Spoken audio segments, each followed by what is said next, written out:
And we are live. Some of us more than others. You'll hear what I mean in a minute.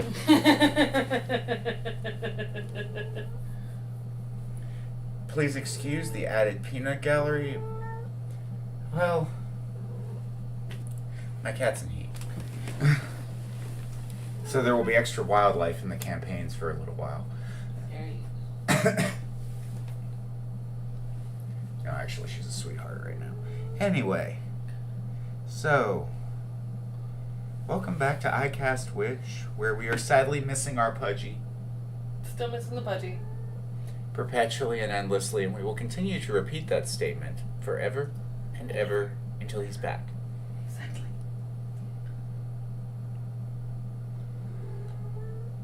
Yeah, iCast Witch isn't... Well, By the Dice isn't quite the same without Pudgy. Yeah. It's not terrible either, but... No. But it's just not... It's missing Pudgy. Anyway. All of that insanity said and done. Doing? Yeah. Let's talk Artificers. Yeah. Let's talk about Artificers. Possibly one of the most banned character classes in 5e. Like, base game standard, like, actual WotC-owned property and books. Possibly the most banned class, in my opinion. And I mean, I guess I kinda see why. Because they make magical items as an existence. Right. Well, the magical items gotta come from somewhere, and there's always somebody who's wanted to be that guy. Or girl. Actually, some of the best Artificers. I mean, I've played them in 3 out of the last 4 editions. They are broken. I mean, the right tool for the job. You've learned how to produce exactly the tool you need with the thieves' tools or artisan tools in hand. You can magically create one set of artisan's tools in an unoccupied space within 5 feet of you.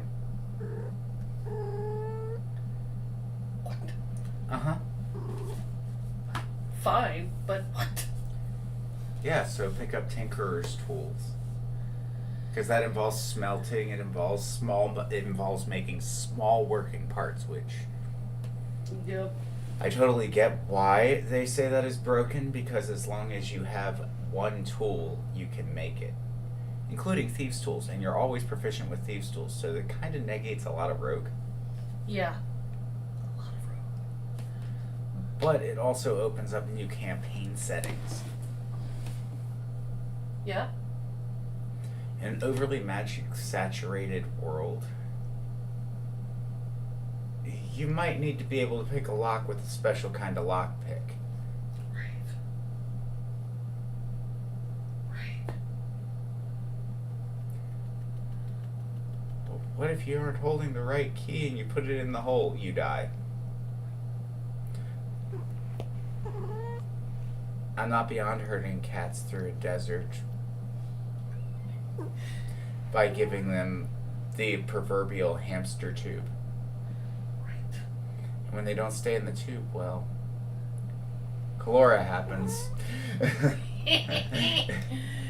Calora. I don't think she's gonna survive to see that dragon. Just on basis of the occasional bout of just, what the fuck, Calora? Hey, that's not my recruiting problem. So I am so going to download last week's game and cut the full length clip of me just sitting there drawing up my backup character. Put a little title on it. When your DM gives ample warning and your character still doesn't listen. Right. You could see the frustration on my face when I realized there was only one path forward for Calora at this moment. That's why I asked, does anybody want to help the bird?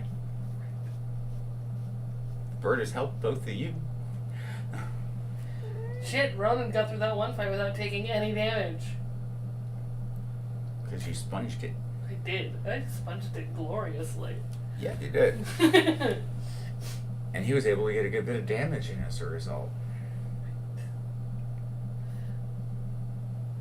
Yeah, I tell my friends when I'm talking about game, I'm like, no, this guy took no damage as a consequence of just standing near me. I'm just that cool. Right. You stand close enough to me, and suddenly you're much harder to hit. Basically, that animates out to your sword coming across and blocking for them and shit. I said no. Exactly. It's where that extra 2 points of damage, like, when I'm narrating it, Mm-hmm. I know we're getting off topic, but it's us. When I do that, like, when you do that, if it would have hit them if not for your armor, it's going to narrate out as you're pretty sure they had you dead to rights, and at the last second, here comes Kalora's, because that's actually what's saving their ass. Mm-hmm. If you think about actual combat and how that would have to work, and it doesn't cost you a reaction because you're close enough that it's just instinct and muscle memory. Well, protection and interception are both reactions. So it does those two, the actually moving him behind me or putting my shield in front of him costs me a reaction. Yes, but if it's just No. because you're granting extra armor class, where do you think that AC's coming from? Narratively speaking, yeah, she's terrible right now. She'll probably pass out in the near future. Yep.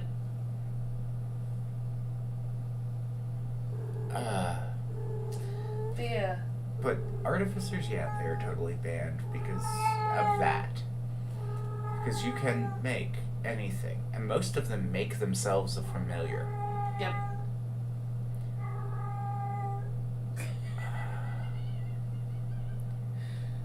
Okay. So, at least she found the nice cold kitchen floor and got distracted by her paws. But, another country heard from. What was I saying?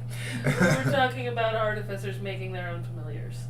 Yeah, and some of the abilities that they get from it, I get that those are abilities that work with a wizard's familiar as well. Yep. But because of some of the added capabilities of an automated familiar like that, such as the limitations on what it can be or look like are only limited in like the size it has to some degree, and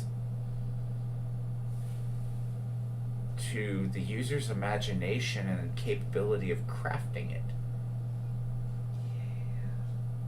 I think that's probably why most DMs don't like them, because if they can figure out, they have to figure out all kinds of new rules that aren't, or roles that aren't in the rule books. Yep. Because, for example, you want to make a set of automated wings that function. It's easy. You put a levitation enchantment on them, and you use them for forward propulsion. If you're attuned, you can even activate them with the force of will. So much like a bird, if you think you need to go up, you flap and go up.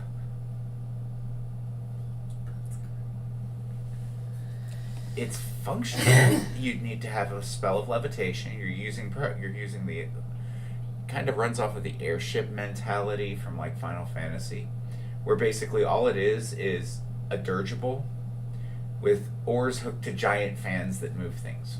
And sometimes they add jet propulsion to it, but what keeps it aloft and why most of them look like real ships is balloons. In a world full of magic, they're still getting around by balloon power.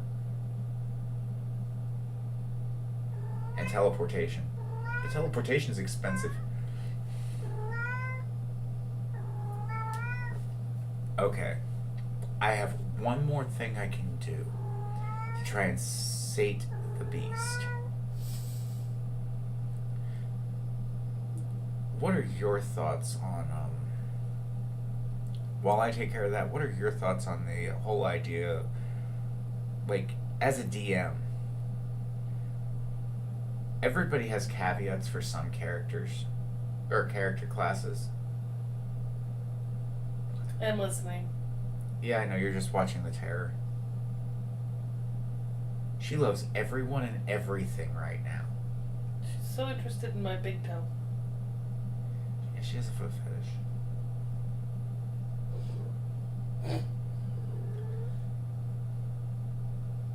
Caution. Mm-hmm. Okay, so when it comes to that, what are some of the caveats that you've seen DMs make when it comes to if they will allow an artificer at their table?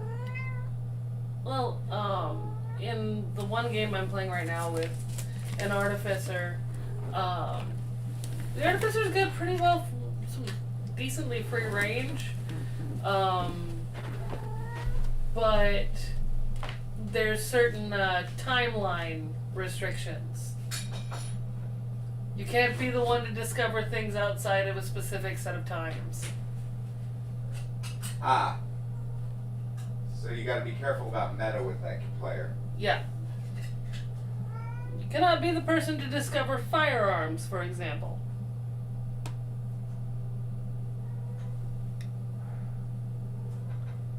That's problematic for somebody who can turn a wand into a gun. Right.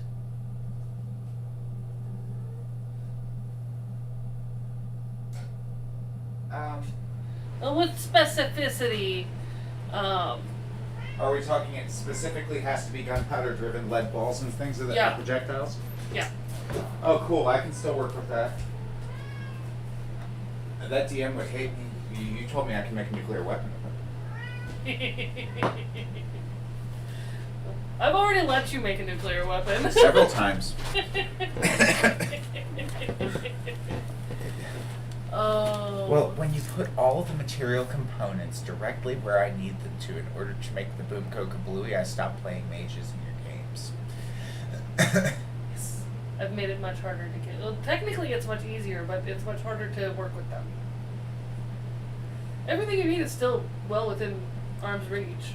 Yeah, well, the catch is that now it'll explode if it touches itself. Uh huh.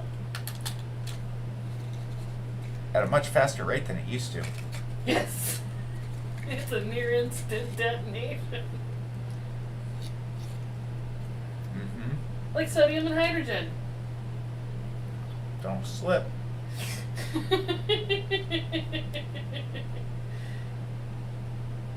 Sodium and hydrogen. Hmm.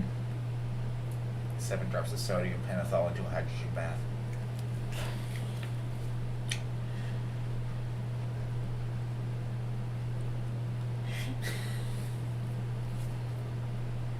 Oh. I don't know how that would actually work out in a longer scheme of things. I know that the sodium pentothal would react, Mm-hmm. but if it off-gassed, would everybody just start telling the truth for a really long time?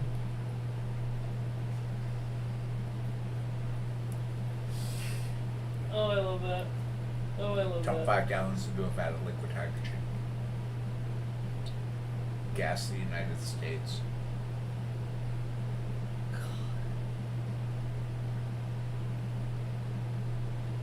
If everybody was suddenly honest. That's terrifying. Right? I don't know. Other thing. Well, I can see why you wouldn't want them inventing the gunpowder-driven projectile. Yep. Fact of the matter is, as a DM, guns do exist in parts of my world. Mm-hmm. Parts. Mainly low magic societies. Yeah. Like, sure, human wizards and sorcerers and warlocks happen. Yep. Logically speaking, they would not happen anywhere near as commonly as with, like, say, elves. Or halflings becoming druids.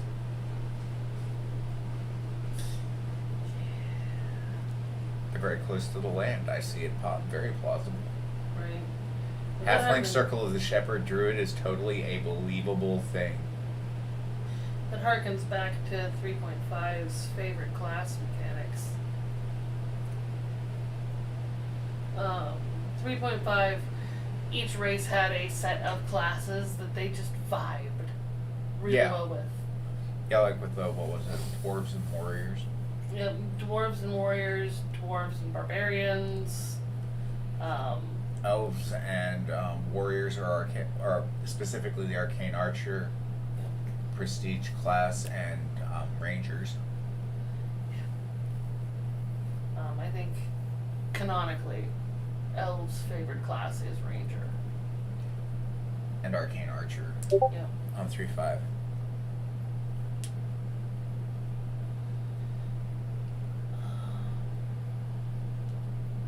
I know for humans, it always ends up being fighter. I'm a human who's good with a sword. That's the extent of it, too.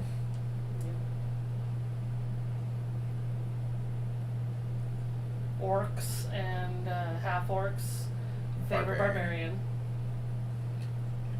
And because of the stat penalties that they had, terrible for wizard. Not bad for cleric. Not terrible, no. War cleric half orc in 3.5 was broken. Very broken. Extremely broken. Yeah, I mean, you've got a warlike people. You're their cleric. It was the first time they ever introduced the idea of evil preachers, which appalled a bunch of players. Like, what? The cleric doesn't have to be good? Nope. No. They can totally be evil now. But why would you want to be an evil healer? Well, bad guys get boo-boos too. Right.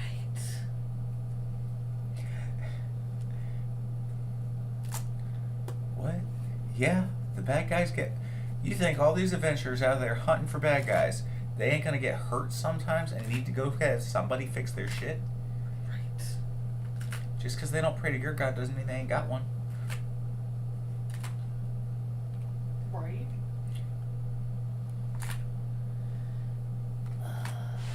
Doesn't mean that their god isn't viable. You'll have to excuse me.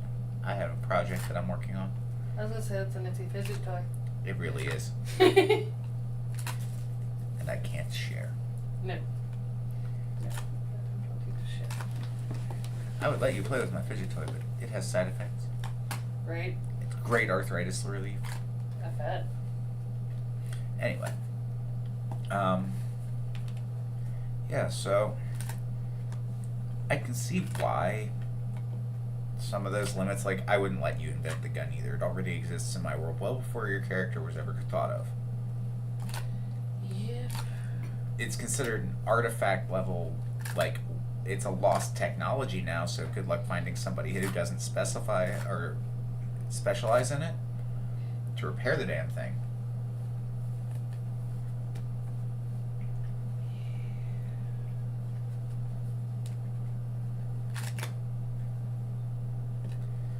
But that's not to say that it can't be repaired. Just you might have to figure it out yourself with some tinkerer's tools. Mm-hmm. So in my world, you could never actually be the person who invented the gun, or even descended from them.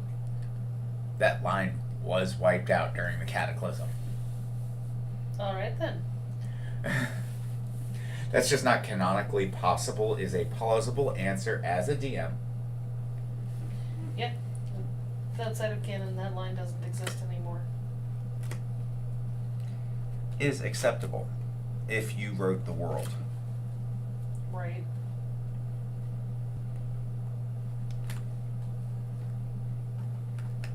And don't forget that while a player might want to be this person's brother who did invent that, taking it completely outside of canon as being possible is a really good way to occasionally, and I emphasize this,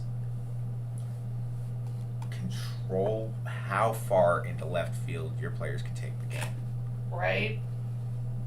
Well, there need to be at least a few barriers on how far left field. Like, I run games that are designed to be like, let's see how far left is left. Because Overthrow the earth. because I really enjoy seeing how far left field can get. But for a lot of DMs, left field can get really, really annoying. Yeah, and I have totally seen a bunch of people get in the weeds about it and not know what to do. I'm not saying I don't get in the weeds about it, but I at least get out of them okay. Right? I've still got more to do, but this is getting in the way. But like, for me, like with Ailwood, even though I have made Ailwood significantly harder, And I, fun. right? I've made Ailwood like significantly harder to win. Thank God. Or to level up at, really. Except for the first few levels, which, you know, just existing in Ailwood, now you're gonna get to level 3. Basically, yeah. And that's okay. It's level up or die from level 0. Yeah, oh, you're just gonna stand there and let the meteor hit you? Well then, yeah, you don't make it past level 0. Right. Everybody suddenly becomes level 1 the moment that this big traumatic event happens. The apprentice mages who are just starting to study start flinging their first cantrips in that moment. Right. Going, I've got this spell memorized. It's the only one my master was able to get me to learn, because you get, like, what, 1 or 2 first level spells? Yeah, I think you get 2. So it's like, these are the only 2 spells out of everything my master taught me. I was going to stay here for basically the equivalent of level 5 before moving on with my career. Yep. Because that's normal. Since most adventures are written for about level 5 or higher, you're technically considered an apprentice until then. Yeah, I mean, I can tell you that come the first game, like the first session of Ailwood, you guys will be on the beach as beachgoers, watching the problem begin.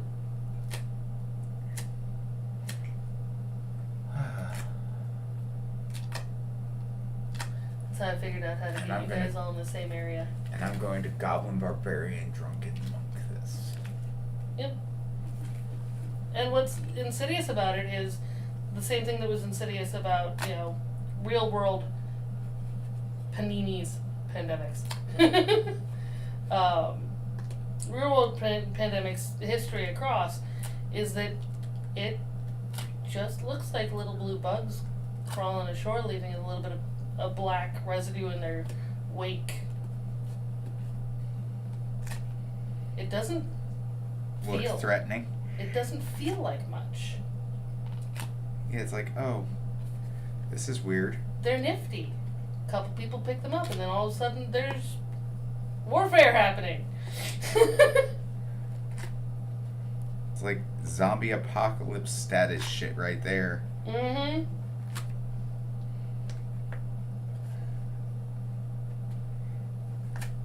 And But people don't- say that fantasy doesn't have any place for zombie flicks.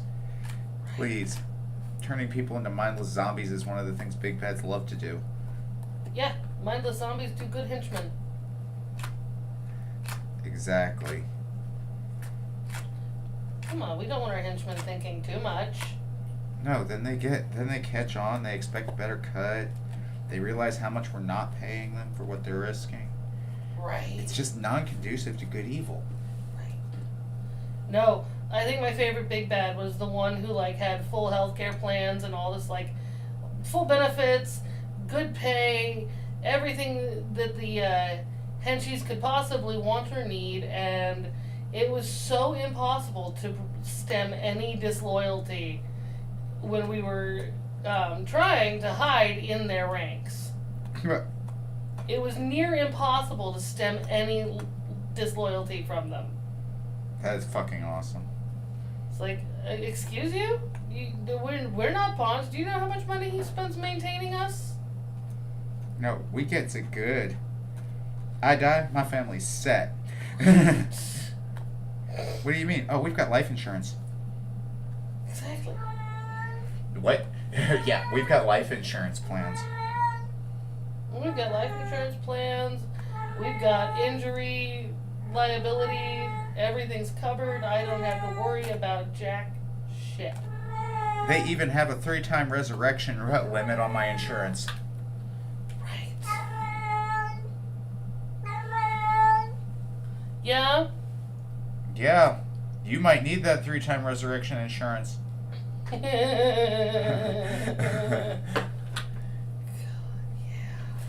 No, I would never do that. You're a to her. sweetheart.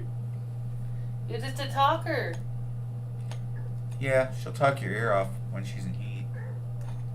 You're just a talker right now. And that's okay. We like you. Yep, that's why I have a fidget. Yeah, I guess we did most of the talking about, like, the basics of Artificers, and you'd be the one with the informational forte here. Oh, you can break any game with an Artificer, that's why I don't play them in yours. I need a challenge. I could break it with it, whatever limitations you want me to go with. I mean, there are some people I've seen who are like, I want potions to be a rarity, so I won't allow somebody to be an alchemist. Mm-hmm. Dude, I'm an MMO player. Okay? So I'm just going to put this out there, but rule number 1 for all of my baddies, because I'm an alchemist, or because I am an MMO player, and I have played PvP on multiple different games over the years, is real simple. All my baddies try to figure out who's going to heal hit points by causing as much damage as possible in the first round. And then they're going to start targeting people who heal. Because rule number 1 of large group contact is kill the fucking healer. Right. Now, tanks, your job is to keep everything else alive and keep all eyes on you. So that I can't kill the fucking healer. Exactly. DPS, while the tank has them distracted, DPS is anybody who's creating a large amount of damage and has a very shitty amount of armor. By comparison to the big burly guy who can soak damage like a fucking sponge. Mm-hmm. If you're one of those, this is rogues, rangers, wizards, sorcerers, warlocks, everything except for barbarians, clerics, some forms of druid, well, some forms of cleric too. Other than like those, and actually there's that one sorcerer, the celestial. Yep. They're healers. So, and some artificers.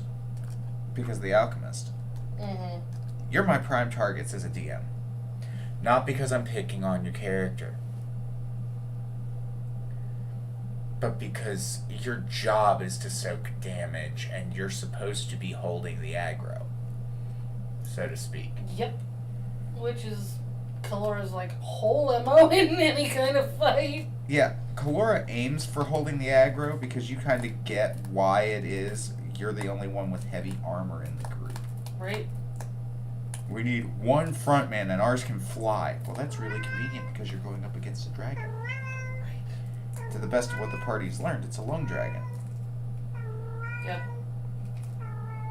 So, Kalora's whole MO is, yep, I'm gonna go get punched in the face a bunch of times. but when we get done, it's drinks all around at the pub. Right. One more round, then it's bottles to the ground. Yeah. Kalora has taken up drinking, though, over the course of this game. Yeah. Mm-hmm. Kalora didn't used to drink, actually, if I remember correctly. Nope. Kalora thought that getting drunk was a good way to end up in a fire. Now Kalora kinda hopes to wake up in a fire.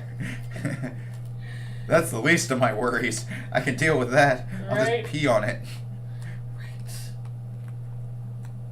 Kalora wakes up in a fire. Oh, well, at least I'm warm. Right. Been here, done this 1,000 times before. Yeah. By the way, I'm not going to apologize for that one because her initial reactions as written part of what I was looking forward to and why I keep overly traumatizing Kalora with things that are triggers So much fun. is because you told me flat out right that you wanted to role play out the working through all of it. Mm-hmm. So if I keep on triggering and heavy exposuring you as a character, guess what happens? Exactly. I get exactly what I asked for as a player. How to work through DPST type shit very carefully. Mm-hmm. Or in Kalora's case, not carefully at all. Careful's not in her vocabulary. Okay, now I'm just making sculptures with it. Like, that looks beautiful. I am not ashamed of what I know how to do. Careful is not in Kalora's vocabulary list. Well, they should learn a few new words then. Kalora's like whole how I do shit is I hit it with my head. Well, I think that they're going to be a little bit more cautious of hitting things with their head for a while after the last one. The bug zapper? Yeah, basically. I tried. I mean, I really tried to communicate that that was a terrible idea in course of actions. Uh-huh. And I'm sitting there like, God damn it, this stupid bird. The stupid bird's gonna get herself killed. Because you chose to play the character out the way the character would have handled it, not the way that you would have handled it, seeing the same thing go down. And I'm like, well, roleplay points. But No metagaming. I can't yell at my character that she's not allowed to do that. because it really is what she would have done. Uh-huh. And I could hear her whole thought process in the back of my head. I'm sure it's safe. I mean, everybody else is making it through just fine. And you totally failed that in that insight check, so Mm-hmm. if you'd have rolled higher. You see, that's the other real issue you come into with the Artificers, what I was getting at earlier. I remembered, yay me. Hi. You basically have to build a crafting mechanic for 5e for your table. You're going to have to homebrew that. Because what they give you is a simple 2 to 3 rolls, and that's it. Hello, what's good? Oh wait, that's a different thingy. I'm sorry, I've got 2 brains, and they're both broken right now.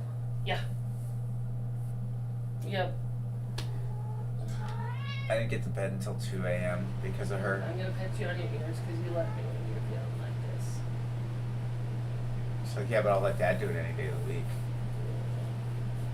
After I get my hands good and coated in oil today, I'm gonna like pet her immensely until they're smooth again and not sticky, and then she can go clean herself.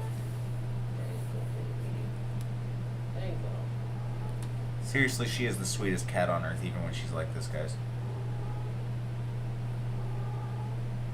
She's just a little bit pushy, would be a nice way to put it.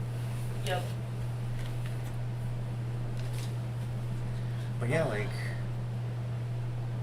that's the biggest issue I think most DMs have with it, is that there's not actively a functional crafting system. Yeah. And an artificer is like 90% crafting. Yeah. I'm gonna desensitize you on me touching your face. That's how I did it. I waited until she was in the just pet me mood. Not quite like this. I'm Dad. She'll avoid me for anybody else at this point. Mm-hmm. I'm actually kind of thankful. She leaves me alone 90% of the time when she's in heat, so yay. But yeah, like,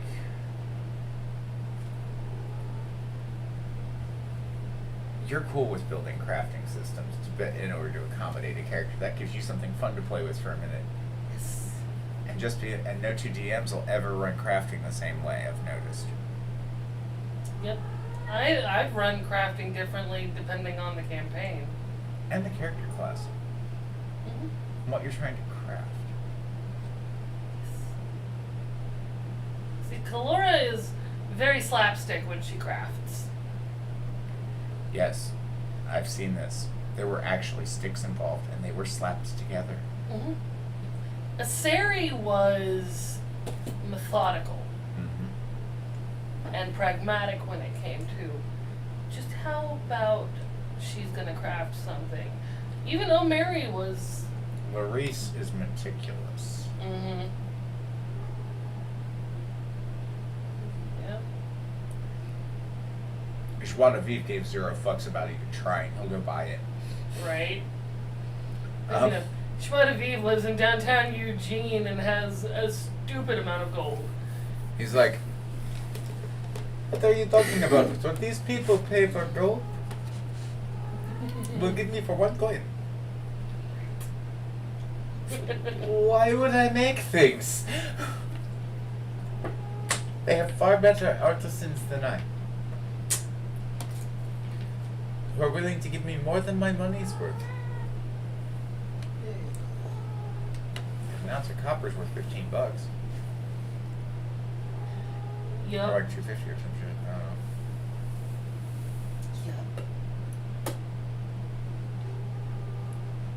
know.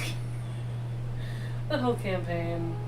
I'd love to get back to it now that I don't feel quite as pressured to politicize.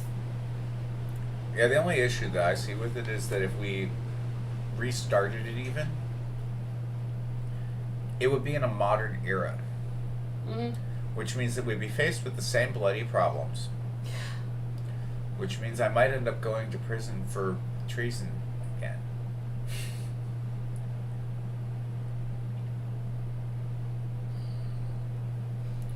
Because the fact of the matter is, in my mind, just about any fantasy character who dropped themselves into this nightmare would look around and go, this does not work. Right. I'm an idiot and I could do better. President Grog, anyone? Right. At least that one doesn't make any bones about not having a brain.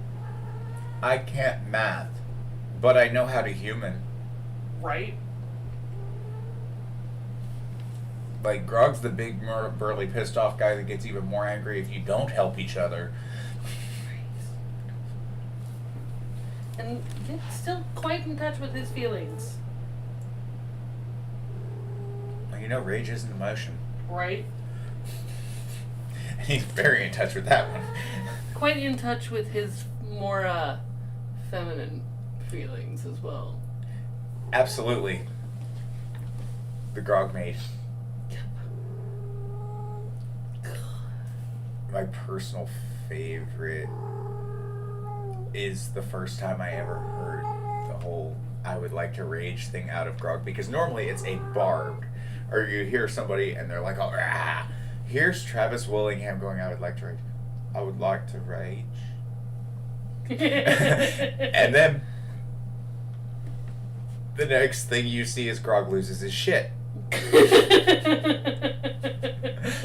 But he's like big, hulking, kind-hearted, simple-minded oaf. And then, I'd like to rage. Right? And I love that they animated that. Yeah. Look down at play. I would like to rage. Okay, buddy. Yeah, it was like, it really did half the time seem like it was fucking him asking Pike for permission to go womp the piss at these people. Or like, can I get mad now, please? You're my conscience. You're smarter than me. Right? Am I allowed to be really mad right now, please? Go for it, buddies.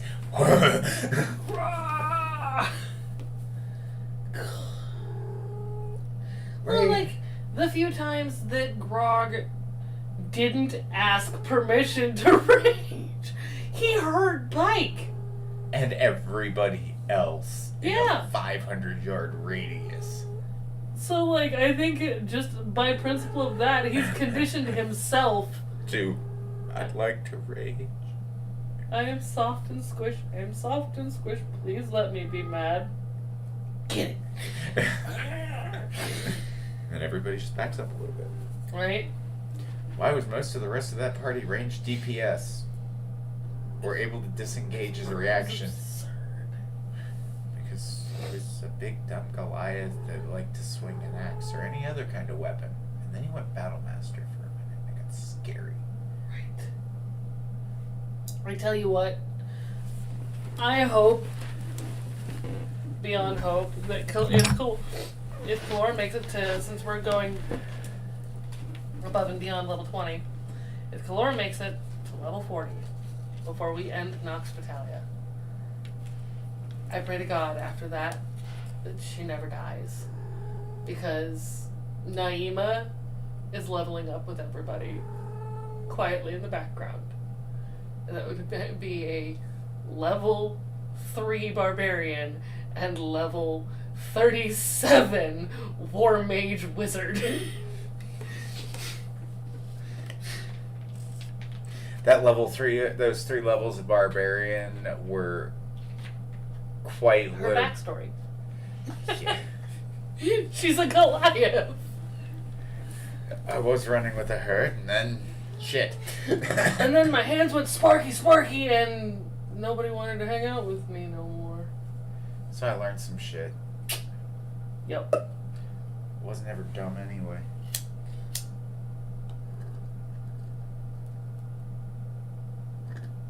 Pardon me. I have no great Poupon, sorry.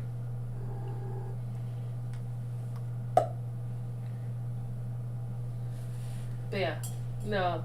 Naima is 3 levels of barbarian, and it's exclusively so that she can get it's Path of the Storm Herald. So she's a Storm Herald barbarian and a war magic wizard. She does the I am going to limit you to 20 levels per character class. I'm happy with that. I'd like to. God, she'd be terrifying at 20 levels of Storm Herald Barbarian and 20 levels of War Magic. Yeah, run out of spell slots and start swinging. Oh, no more Sparky. And the Hey, fighter, drop back! Badoosh! The mage just dropped their staff and flexed in their robes and picked up a broadaxe. Name is so broken. Don't worry, I can create things terrifying enough to give that a challenge. Right. Oh yeah, I wholeheartedly believe it. But I could just Considering the current CR level goes up to 40, and if you've only got a max level of 20, that means that the probability of a party actually surviving something like Tarask mating season. There's a thought for you. Tarask mating season. Because they didn't say it was asexual, and they never said there was more than that there was only one. I don't want to play with your butt.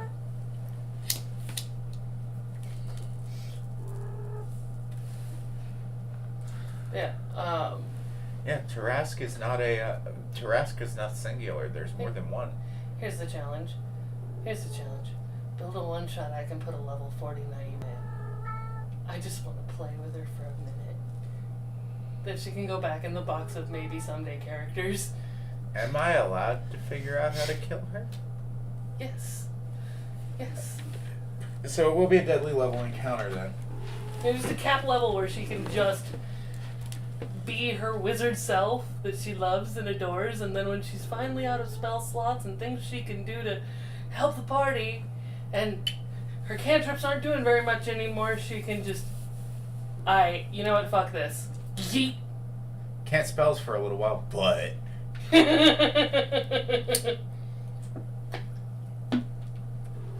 oh yeah, when I get mad, the sky lights up. Yeah. It's like, you thought it was all cool. and then somebody storm heralded her. But anyway, we keep getting off of the Artificer track. We do. I mean, honestly, getting more into the subclasses, each and every one of them is broken in its own right.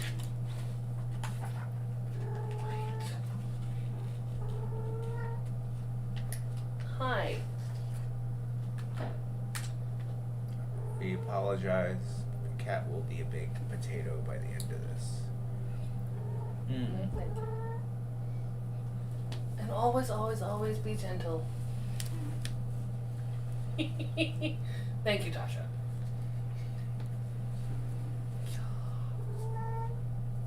This gentle breeze brought to you by Tasha's Cauldron of Everything.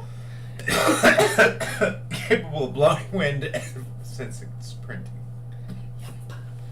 I think I need. It's either Xanathars or Volos. 4? I was just gonna look up and see Storm Herald. Yeah, I think Now that I'm thinking about it. It's in Xanathar. Just now that I'm thinking about it. But yeah, Artificers are back to Artificers. Like, legitimately, I find no reason to get rid of the Alchemist. Like, as far as if a player wanted to play an Alchemist in my game, I'd be down. I mean, some of the other accoutrements, because all Artificers can make automated little thingies. I know, I'm an ass. It's alright, she'll get over it. She's not exactly being polite.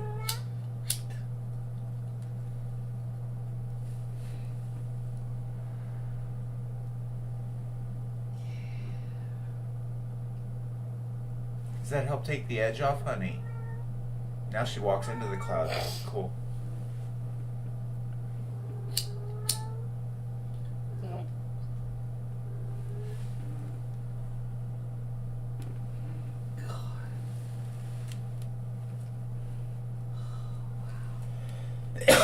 It's busted.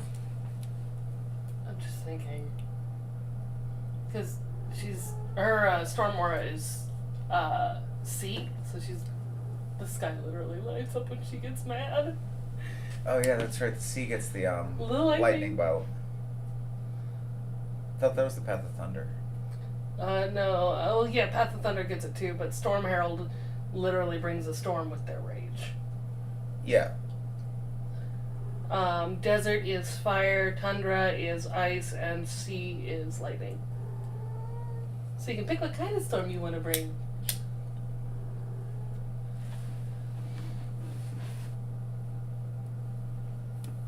And it took a lot not to name her Stormy.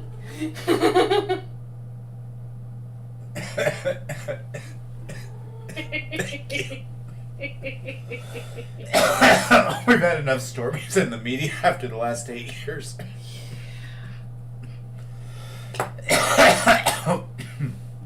No, if I'd have gone Tundra, her name would have been Stormy as a little bit of a low pass at my dad.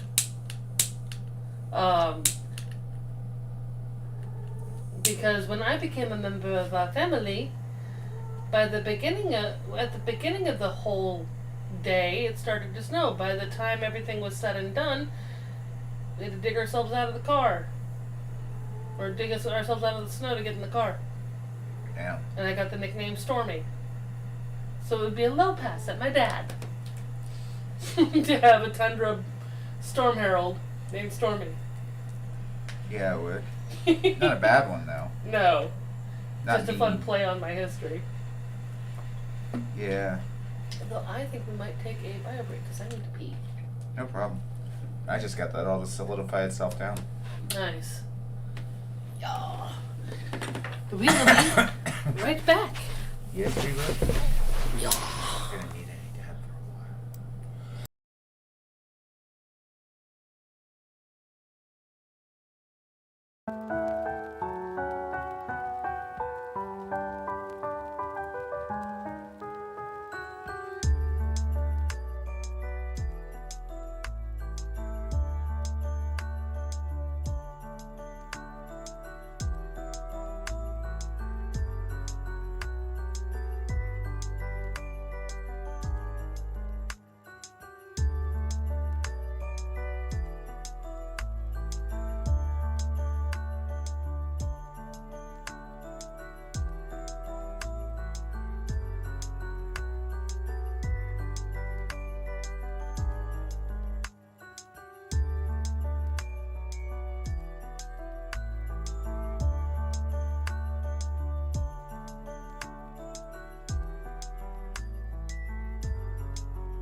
Oh, welcome back. Yeah, so we're going to cut our babbling a little bit short because it's 6:52 p.m. where we're at. 5:52. Or 5:52 p.m. today, and Peoples has places to be. We do apologize for the elongated bio break. We will probably have to edit parts of that out and chop this part. Yeah, probably. Well, we'll shorten it at least because that was a really long playthrough. But it will give that other. It would give them actually like playtime. Okay. But we got lost in an actually like viably cool conversation that's just better aired because of its political nature, not in a public manner. Right. I mean, there's certain political views I'm welcome to wave a banner about. There are other ones that are opposing to enough groups of people that it's just far better for me to not. Right. See, even she agrees this time. So we do apologize for cutting our babbling in such short tonight. Yep. Let's see. Stay tuned tonight for another run on Baldur's Gate. As far as Final Fantasy goes, I will be picking that up in the evenings. I did just join a free company, and they've got their own like really nice little coffee shop. I picked up a actual like legitimate pays in-game currency job. Yep. Like this has nothing to do with any quests. It is complete content that is 100% crafted, including the establishment by players. Yep. Which is just cool as fuck to me because I'm actually earning currency that I can use to get shit that I want or need. Yep. And then tomorrow... But they're not comfortable with me streaming those parts, so Thursday mornings, like today, because I've got my shift in the cafe, I won't be streaming that part of it. Yep. Because, well, there's some people who have a real problem with going, because it's an RP type situation, they're not comfortable. Yeah. I get that. And then tomorrow afternoon, I'll finally be getting back to Stray Gods. Oh, cool. And if you're watching, hop on over to our community tab and vote in the poll as to what random little side game is going to be the next thing I do just for some flavor. Huzzah. I might actually check that out. I think it's Sims 4, Potion Craft, and some other little games. Sims 4 gets people's attention pretty well. Ark gets kind of boring after a minute. Among Us isn't an option. No. I mean, I will play Among Us all day long. Not on stream. No. And there's games that I play that... At Dead at Night and Phasmophobia are the other two. You play on PC, right? Yeah. Get a hold of Epic Games, the Epic Games program. Mm-hmm. It's free. Every week, they give away 2 games. Just like Amazon does. Mm-hmm. Where they give away games and shit. Yep. Like right now, there's a comedy-based, almost like Baldur's Gate D&D type game that's on Amazon that I got a copy of through Epic a few months back when it first came out. It's actually hilarious. I've been thinking about side streaming that for a giggle. Yep. Because I can zoom it all the way in and people aren't going to be running around with the titties a-flopping and shit. Actually, I promise you that all the boobs in Baldur's Gate are absolutely fake, because no boobs stand out like torpedoes like that when running. Fair warning for the Baldur's Gate villain run, I am actively going to be working quite hard not to romance anyone. Which, in all of my playthroughs where I have tried to be ace, it is harder to be ace than it is to get in Asterian's pants.